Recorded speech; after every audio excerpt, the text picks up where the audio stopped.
Bonsoir, bonjour selon l'endroit où vous vous trouvez. C'est encore votre humble serviteur, le pasteur Victor Makonda, de l'Église universelle de Dieu, l'Église pour tous.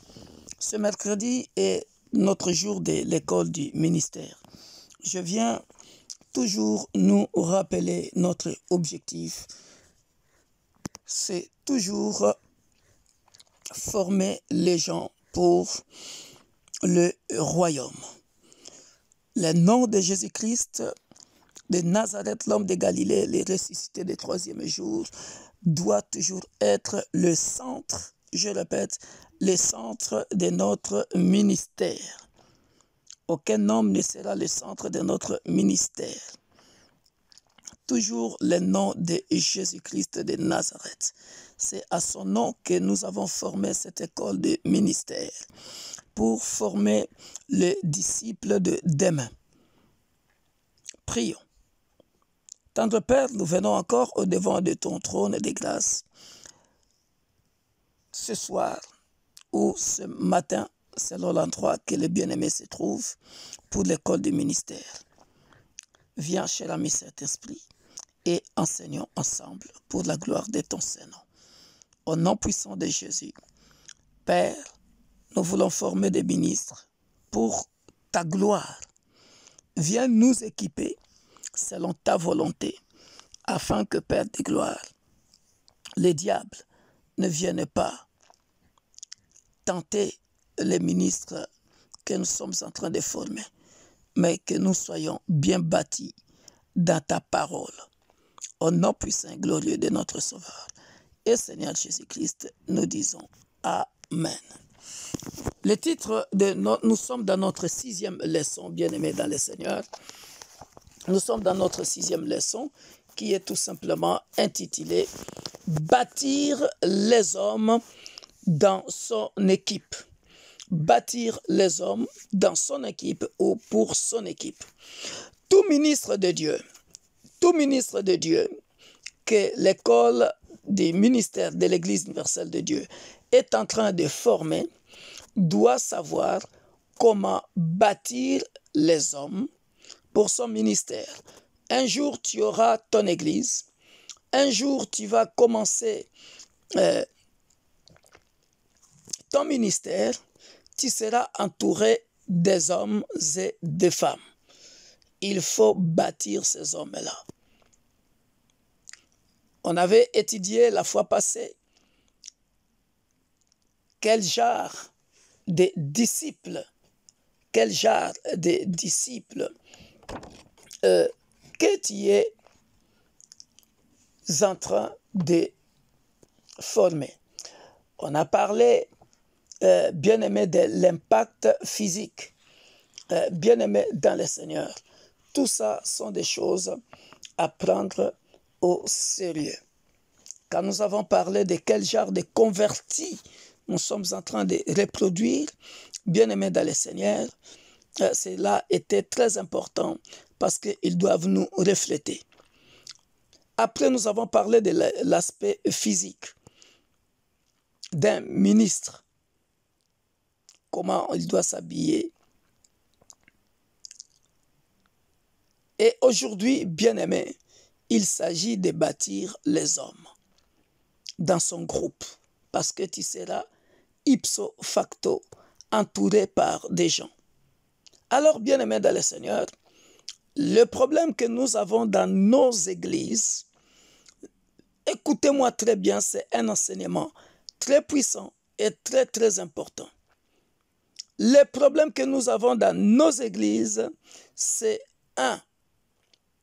nous sommes entourés par les gens, par sentiment. Soit c'est par sentiment, c'est-à-dire parce que j'aime la personne, mais au fond, rien n'est venu de Dieu. Dieu ne t'a dit rien à propos de la personne. Soit parce que c'est mon ami, soit parce que c'est mon ami. Je le rappelle encore, ici nous sommes dans une organisation spirituelle. Bien-aimé dans le Seigneur, c'est toi le dirigeant, qui déterminera. Suivez-moi bien comment bâtir les hommes dans un groupe. Je suis en train de nous montrer le leadership. Comment bâtir les hommes dans un groupe. 1. C'est toi le leader. C'est toi le leader. C'est toi le ministre qui déterminera s'il y aura une équipe ou pas. Voilà. Parce qu'il ne faut pas oublier que à chaque fois qu'il y a un problème, quand un problème se pose, le problème est en fait le problème des dirigeants. Et ça, c'est partout comme ça. Lorsqu'un problème arrive dans un pays, tout de suite on dit le président est mauvais. Dans une équipe de football, c'est pareil. Lorsqu'un problème arrive, tout de suite on dira l'entraîneur est un mauvais entraîneur. Alors à ce moment-là, on oublie quel genre de joueur, suivez bien cet exemple que je suis en train de donner, on oublie quel genre de joueur avait-il placé sur le terrain. Donc, ça, c'est quelque chose de très important. Les joueurs que j'avais mis sur le terrain pour former mon équipe, je les ai choisis par compétence, je les ai choisis par qualité, je les ai choisis par amitié. C'est très important. Donc, si le dirigeant ne s'associe pas avec d'autres hommes de vaillance, bien-aimés dans le Seigneur, alors il est ruiné. Ça, c'est très important. Voilà pourquoi je rappelle qu'ici, nous sommes dans une organisation spirituelle. Et puisque nous sommes dans une organisation spirituelle, chacune des personnes clés qui doit travailler avec toi, qui doit être dans ton équipe, qui doit être dans ton groupe que tu t'es choisi. Je le répète, c'est le dirigeant qui déterminera s'il y aura groupe, s'il y aura équipe ou pas. C'est toi qui dois déterminer, pas quelqu'un d'autre. Parce que c'est toi qui as eu la vision, c'est toi qui as eu la révélation pour l'Église. C'est toi le chef de file. Moi, pasteur Victor Makonda, toutes les personnes clés qui m'entourent a été reçu par révélation.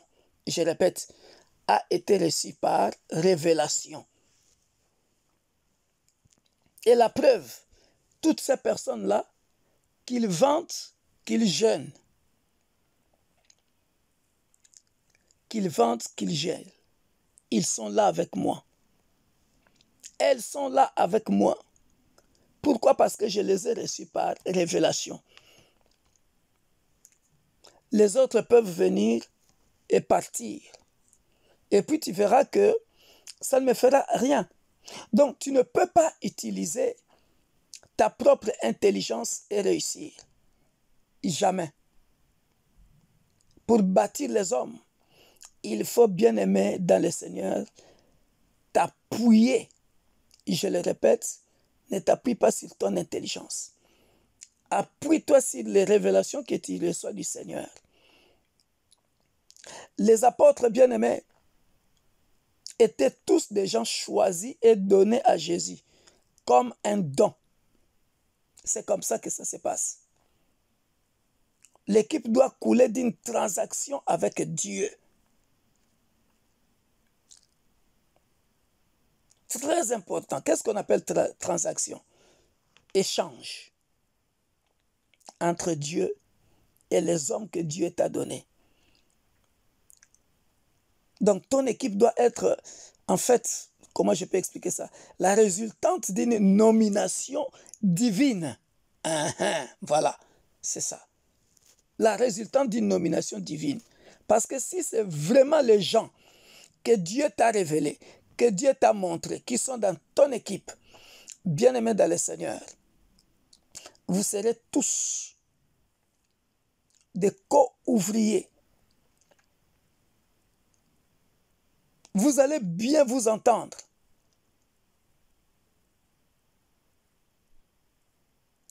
Voilà. Donc un dirigeant doit savoir ce que Dieu pense de son équipe.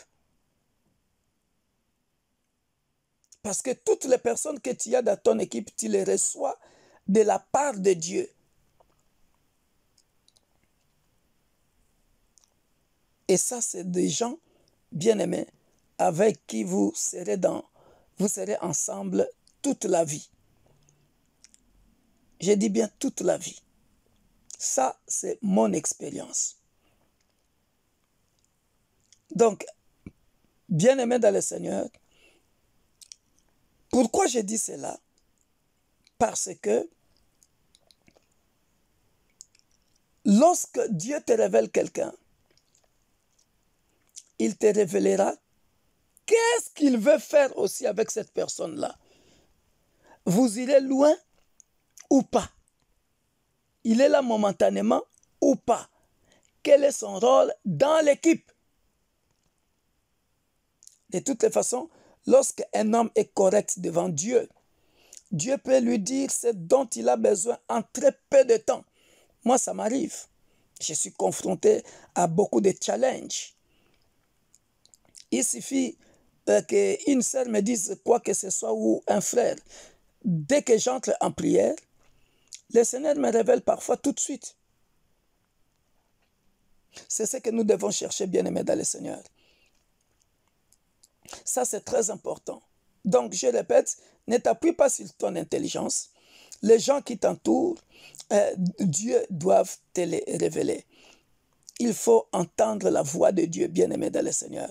Celui qui entend Dieu sait que malgré les échecs de celui qui dirige, il doit produire le genre d'ouvrier dont Dieu a besoin.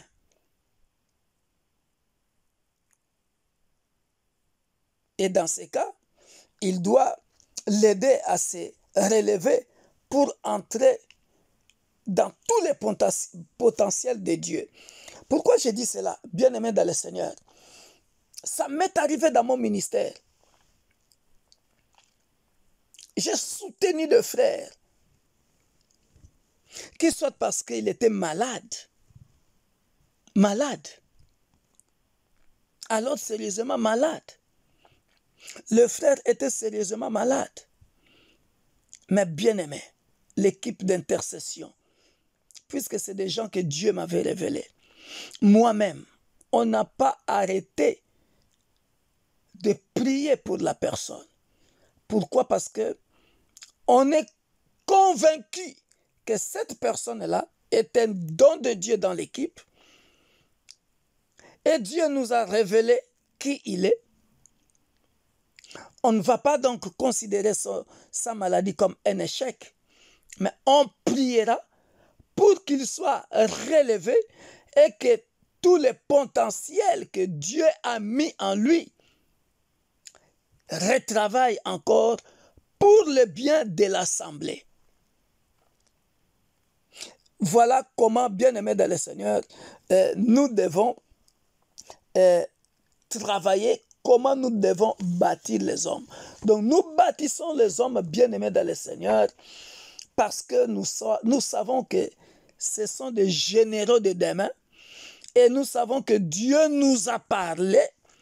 Et aussi, je ne m'arrête pas là, je vais encore plus loin, et aussi parce que nous savons que la personne aussi peut recevoir quelque chose de Dieu et venir communiquer à toi, le leader du moment, pour le bon avancement de l'Église. Pourquoi je rigole? Parce qu'on a connu, bien-aimés dans le Seigneur, des églises où les gens qui entouraient les pasteurs étaient là par amitié et qui n'avaient rien à foutre là-dedans. C'était des gens, oui. Tout ce que les pasteurs disaient, ils acceptaient. Non, ça ne se passe pas comme ça. Ça ne se passe pas comme ça, bien-aimés dans le Seigneur. Ça ne se passe pas comme ça. Parce que entendre la voix de Dieu sans qu'il y ait des hommes bien-aimés et des femmes pour la traduire en vie dans les groupes, ça ne fait pas marcher les groupes. C'est pourquoi, vous voyez, chaque dirigeant qui ne travaille pas dur pour susciter autour de lui d'autres hommes et de femmes près de son rang, en tout cas pour moi, il a échoué. Il n'aura pas les gens pour gérer et amener à l'existence ce que Dieu lui a dit. Je vais dire par là la vision. Parce que si tu as une équipe, il n'y a que toi qui as des révélations. Il n'y a que toi qui parles. Les autres ne reçoivent rien de la part de Dieu. Il y a un problème. Il y a un problème. Ça, c'est ma façon de gérer l'équipe. Je pense que ça devrait être comme ça. Ah oui. Si tu es inconfortable au milieu des hommes vaillants, alors tu n'es pas un dirigeant d'équipe. Pourquoi j'ai dit ça? Parce que je considère que, je donnerai l'exemple de David tout à l'heure. Je considère que dans ton équipe, tu dois avoir des gens vaillants, c'est-à-dire qui te mettent aussi en colère, qui ne sont pas aussi d'accord avec toi, parce qu'eux aussi parlent avec Dieu et ils viennent te dire des choses. Voilà. Comme ça, on mesure aussi la capacité de ton leadership. Attention à cette leçon. Attention. Parce qu'il s'agit ici de bâtir des hommes bien-aimés dans le Seigneur. Donc, si tu es un dirigeant et que tu es inconfortable au milieu des hommes vaillants, alors, bien-aimé, tu n'es pas un dirigeant d'équipe. Tu es un médiocre. Excusez-moi le terme que j'emploie. Mais oui, parce que s'il n'y a pas de gens pour te dire la vérité, qui te met en colère et t'amène au bon endroit, alors il te manque les marques d'un commandant, bien-aimé dans le Seigneur. Oui, parce que dans ton équipe, il doit y avoir des gens qui te disent aussi non, qui te mettent aussi en colère. Ce n'est pas parce que tu es le visionnaire, tout ce que tu dis, et c'est ça. Non. Non. C'est-à-dire, même si tu es en train de conduire le bateau ou le train dans une mauvaise direction, ils sont là, ils ne disent rien. Parce que c'est le pasteur qui a dit. Et puis, vous partez, mais vous finirez tous dans les trous. Ce n'est pas ça. Donc, avec les bonnes personnes autour de toi, bien-aimé, je pense, la voix de Dieu devient collective, ainsi que son exécution. Pourquoi je dis ça? Parce que tu dois aussi avoir des gens qui, dans ton groupe, viennent te dire, pasteur, le Seigneur m'a dit ça, ça, ça, ça. Que tu sois d'accord ou pas, tu entres en prière. Tu vois? Donc, le dirigeant doit être capable de peser ce qu'un membre quelconque de l'équipe dit avoir reçu de la part de Dieu. Tu rentres en prière. Si cela corrobore avec la vision, gloire à Dieu. Gloire à Dieu. Parce que tu sais, ah, mon frère, ma soeur, ce que tu viens de dire là, ça vient vraiment de Dieu. C'est quelque chose venant de Dieu. Tu vois? Mais si ça ne corrobore pas avec la vision, ah, tu laisses tomber. Voilà. Donc, l'absence d'un certain type de personnes pourrait signifier que l'équipe sera difficilement bâtie un jour, tout comme la présence d'un autre genre de personnes pourrait constituer un blocage pour l'équipe. Toute équipe, ça c'est ma façon de voir les choses, bien aimé. Toute équipe, pour moi, Pasteur Victor, toute l'équipe doit apprendre à entendre la voix de Dieu.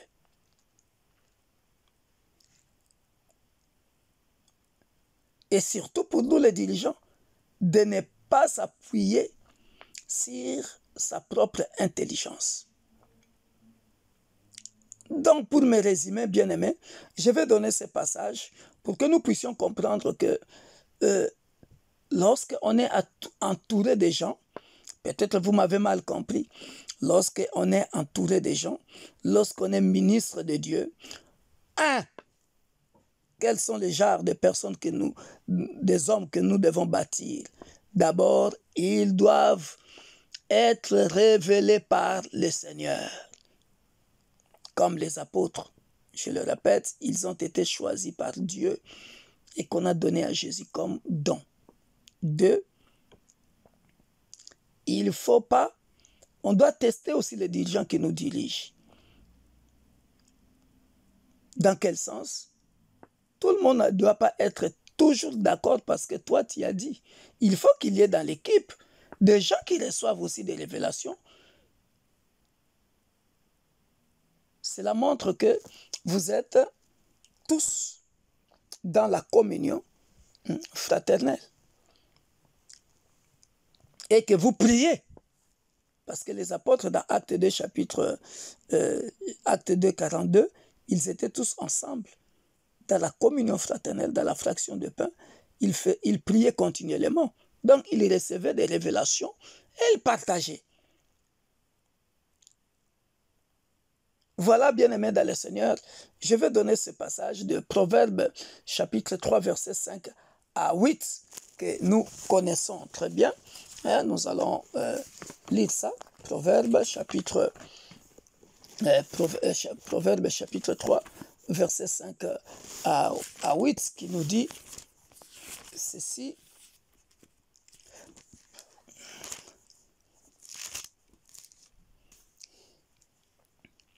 Par rapport à l'intelligence, la Bible dit ceci. Confie-toi en l'Éternel de tout ton cœur et ne t'appuie pas sur ta sagesse.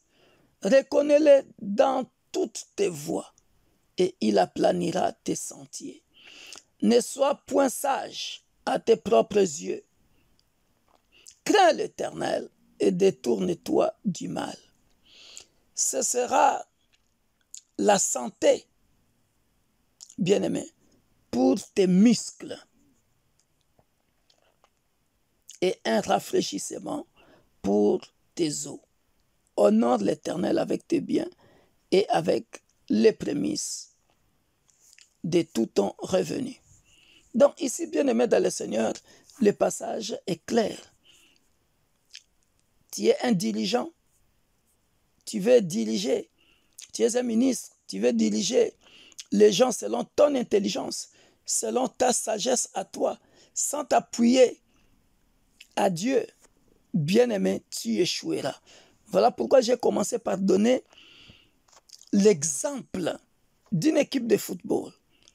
Un dirigeant est toujours pointé de doigt lorsque l'équipe ne va pas bien.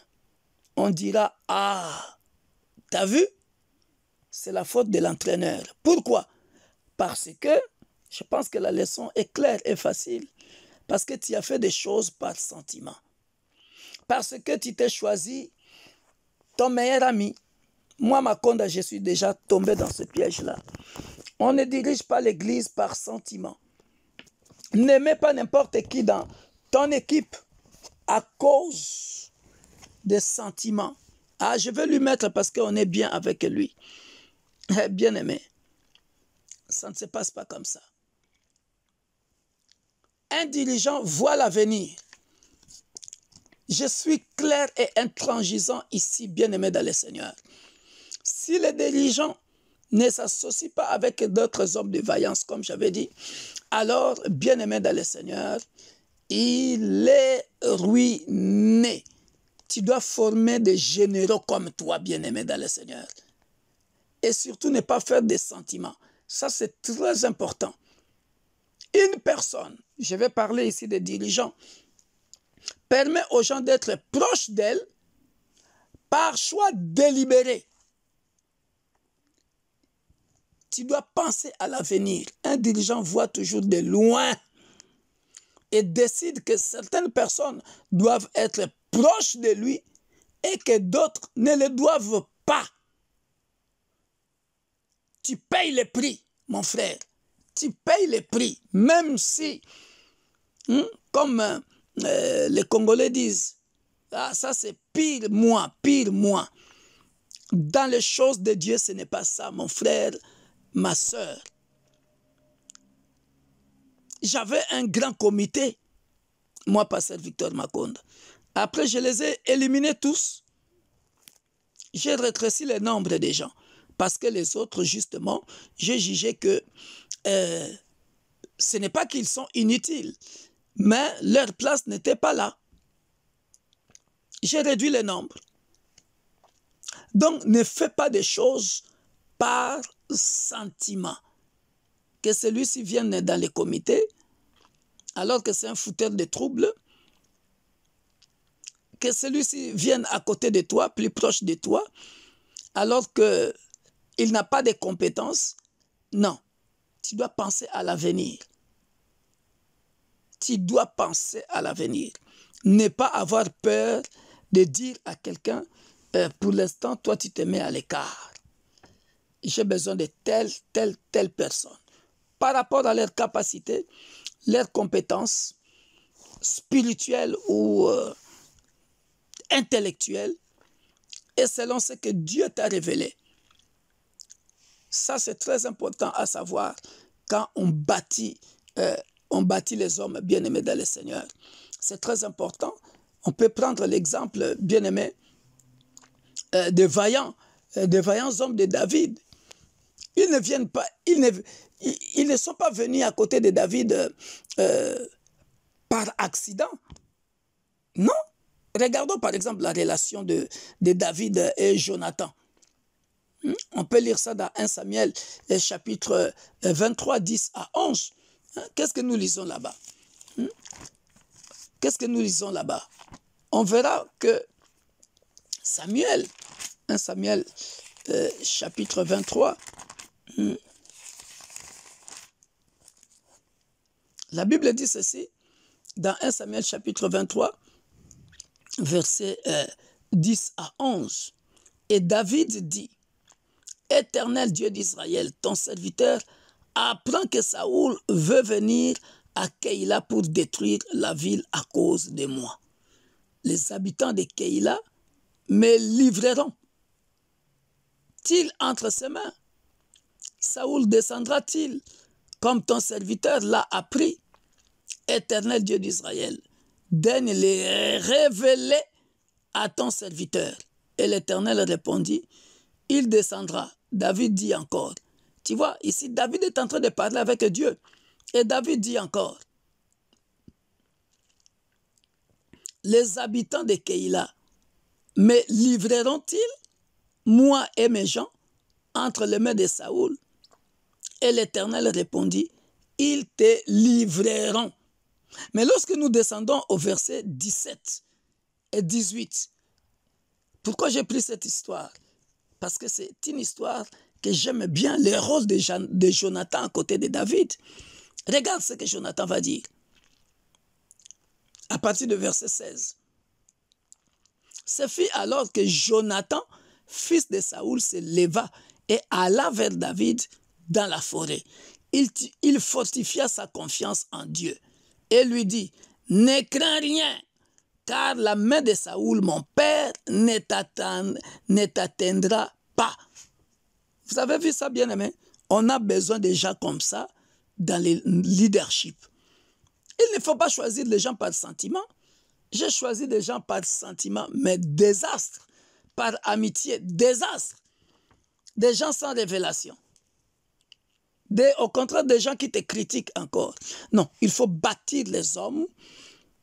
Tu n'as pas besoin d'avoir une grande équipe. Vous pouvez être à 5, à 10, mais parmi vous, des comptables de qualité, des secrétaires de qualité. J'ai une grande église.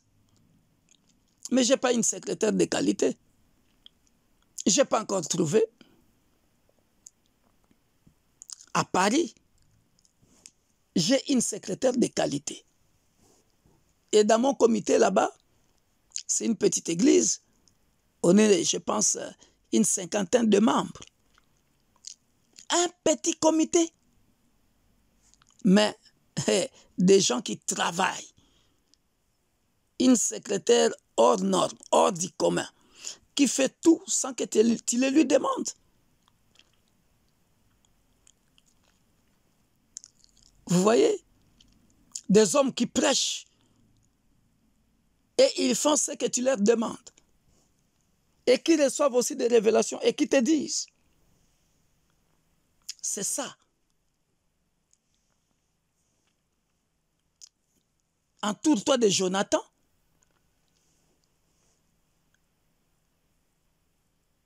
Ne crains rien, car la main de Saoul, mon père, ne t'atteindra pas. Tu régneras sur Israël, et moi je serai au second rang, près de toi. Tu as vu ça, mon frère, ma soeur?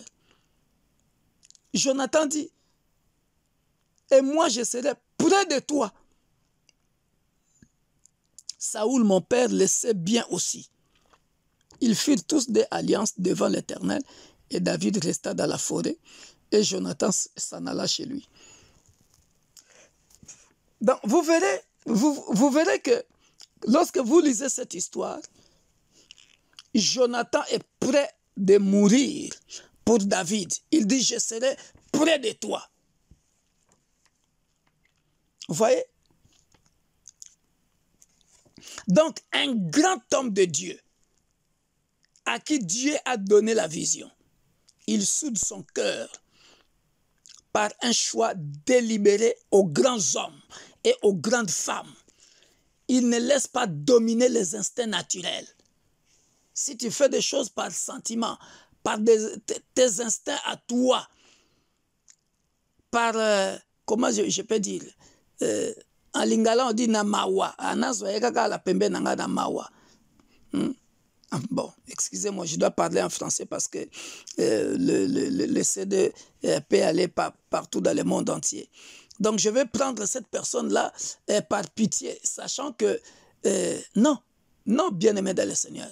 Les relations sont bâties à partir d'un contact de cœur à cœur. Si tu ne sens pas la personne et que Dieu ne te l'a pas révélé, ne le fais pas, bien-aimé.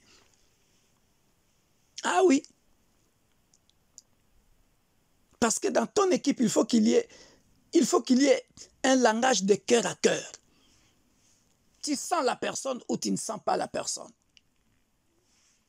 C'est comme ça que ça devrait être. Tu ne peux pas bâtir un homme indépendant.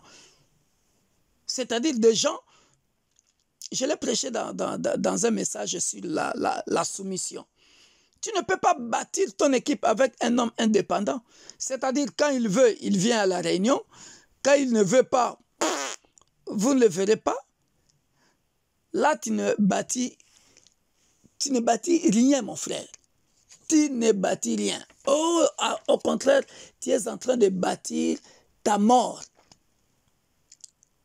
Tu seras choqué un jour. Le gars, il fait écrouler tout ce que tu avais bâti. Parce qu'un gars indépendant, il va commencer à chuchoter derrière toi. Parce qu'il sait que, bon, je fais ce que je veux. Tu vois? Donc ça, c'est très important à savoir. Je voulais donner cette leçon qui était très, très, très importante. Donc, nous devons bâtir nos équipes bien-aimées dans le Seigneur. En tout cas, avec des gens qui sont vaillants, des vaillants héros de David, et puis se débarrasser de tout ce qui ne tient pas la route avec toi. N'aie pas peur, n'aie pas honte. Quand on devient dirigeant d'une équipe, on arrête tout ce qui est instinct naturel, tout ce qui est sentiment, tout ce qui est la peur. Non.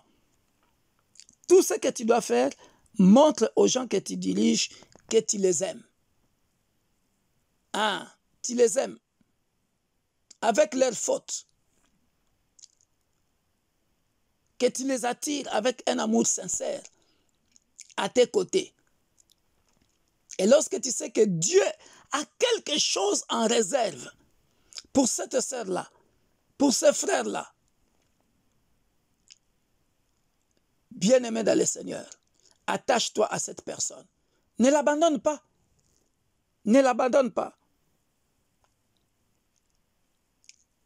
Par ailleurs, si tu peux négocier avec les fautes des gens qui doivent être déterminants dans l'avenir, tu es en train de négocier avec toute l'œuvre, bien-aimé. Pourquoi? Parce que tu sais que ce frère-là a de l'avenir. Cette sœur-là a de l'avenir. Dieu me l'a révélé.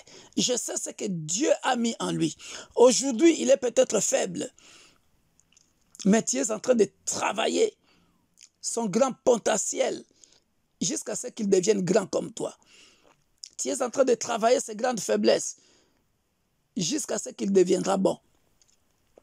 Qu'est-ce que je veux dire par là? Je sais par exemple ce que Dieu a mis à tel frère ou à telle sœur dont je mettais le nom. Il a des faiblesses ou elle a des faiblesses, je le sais. Mais je m'attache à elle, je m'attache à lui. Je corrige ça petit à petit. Comme moi je suis un grand observateur, lui-même ne saura même pas. Mais je lui dis ce qui est dans mon cœur, ça qu'il sache que je suis en train de former, de relever quelque chose. Ça peut être par exemple le retard.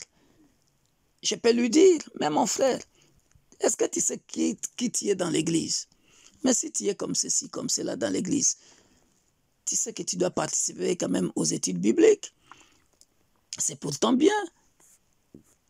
Ah, jusqu'à ce que le frère ou la sœur comprendra que, ah, j'ai compris.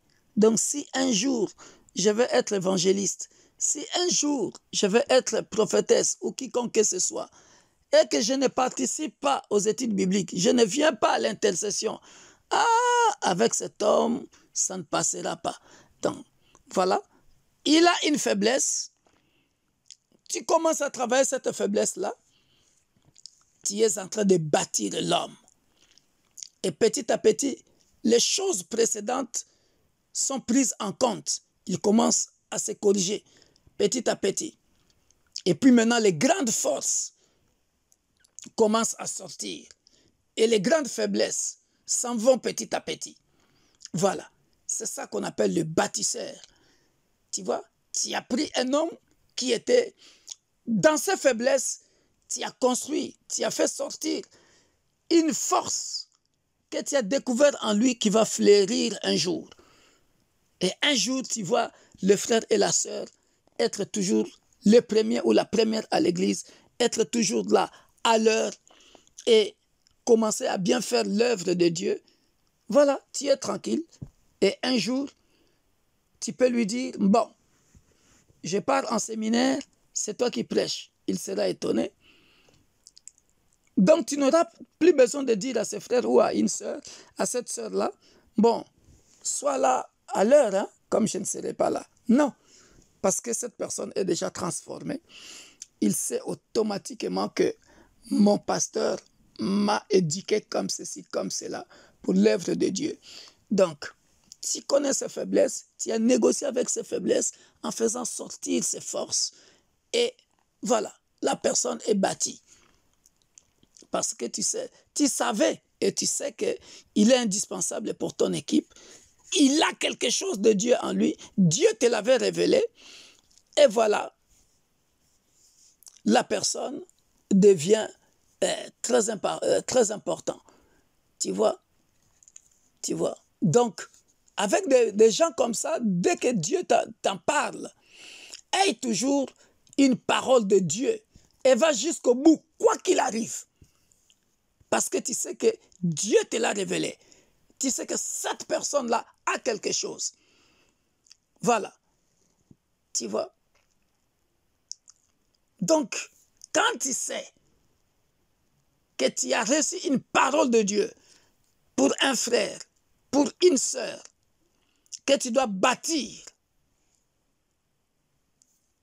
quoi qu'il arrive, tu sais que tu auras des résultats un jour. Mais tu t'attaches à ces frères, tu t'attaches à cette sœur-là, parce que tu sais que dans ton ministère, ça sera un Jonathan. Il sera près de toi, un vaillant héros. Je pense que j'ai tout bien expliqué, comment bâtir des hommes dans le ministère. Que Dieu nous bénisse. J'ai pris un peu beaucoup de temps, mais c'est pour la gloire de Dieu. Soyez bénis et à mercredi prochain. Bye bye. C'était votre humble serviteur, le pasteur Victor Makonda. On y va mollo mollo. On a beaucoup de leçons. Ça, tout ça, comme je vous avais dit, ce sont des leçons préliminaires. Ça ne sert à rien de courir parce que après, comme je vous ai dit, il y a tellement de leçons, tellement. Après, il faut que je nous montre comment prêcher. Mais ça, ce n'est pas encore pour l'instant. Je suis en train de donner tout ce qui est préliminaire par la grâce de Dieu. Soyez bénis. Bye bye.